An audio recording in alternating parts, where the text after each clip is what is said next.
So this is the MacBook Pro 13, and this is a shaved head, which I'm hoping one day will grow back in full effect.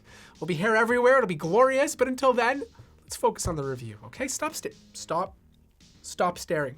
It's not polite. This is the 10th gen variant of the MacBook Pro 13, and by God, I was shocked. I'm shocked, because this performs extremely well. In fact, I got a lot of comments and questions from other users asking what the point is upgrading from the 8th gen version because the processor speeds are really not that much different. And you're right, on paper, they're not. But it's not until you get it into the studio, realize some of the things that Apple has changed this computer to make it a better product and run faster in the workflow that you're doing, do you realize that this is worth every penny. And I compare it to some other performers in the Windows side of things to give you guys a clearer picture. Now, just to get this out of the way, yes, there have been some upgrades. We got rid of the butterfly switches. We now have the original scissor switches that are on the MacBook Pro 16. And the fact that they're not gonna break down on you and they're comfortable to type on is always a good thing. There's even an escape key. And all my developer friends all over the world singing right now because they're happy for it. Now, the downside to this is it's a bit thicker, a millimeter thicker, and you're not gonna notice it every day, but I am gonna point it out. It's still a very light laptop, a little bit over 3 pounds, but still light enough to carry in your bag. I do like the look of it. I still think this is one of the gold standards in terms of build quality. It's just a solid piece of aluminum. It's just cut well. It's just, even for its age, still looks really good. The speakers have been improved. They added 2 subwoofers inside to give you better sound compared to the base model of the 8th gen MacBook Pro. Now, it's not as good as the MacBook Pro 16. Those have more speakers, so they get louder. They're much more fuller, and you can have a listen for yourself.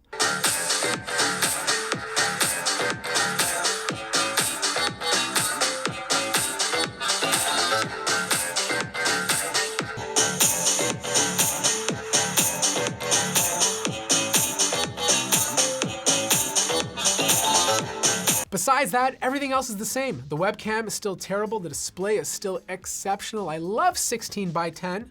I do wish it was 3:2, but I'm not gonna nitpick. And overall, you're still getting the standard MacBook Pro that you're used to getting. Even battery life is good.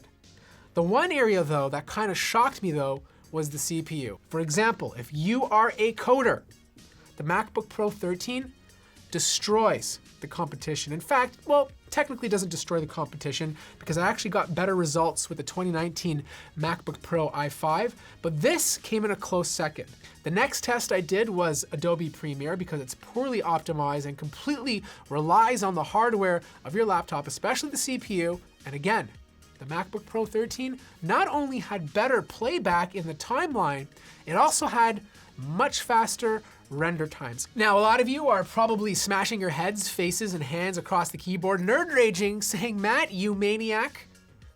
That Dell XPS 13 is only $1,200. That Surface Laptop 3 with the more beefier i7 is only $1,600. How could you even compare those laptops to this $1,800 i5 MacBook Pro? And it's very simple. Yes, this is an i5, but it outperforms those 2 other laptops. And on paper, that means the value is there. And when you add in the better speakers, the microphone, the better support, and if you're someone who's tied into the Apple ecosystem, this showcases its value. Now, I don't think everyone should buy the 10th gen version of the MacBook Pro 13. I think for most people, the base model makes a lot more sense, and I promise you that base model will still outperform, or if not, come to the same level as these 2 other laptops that I just talked about.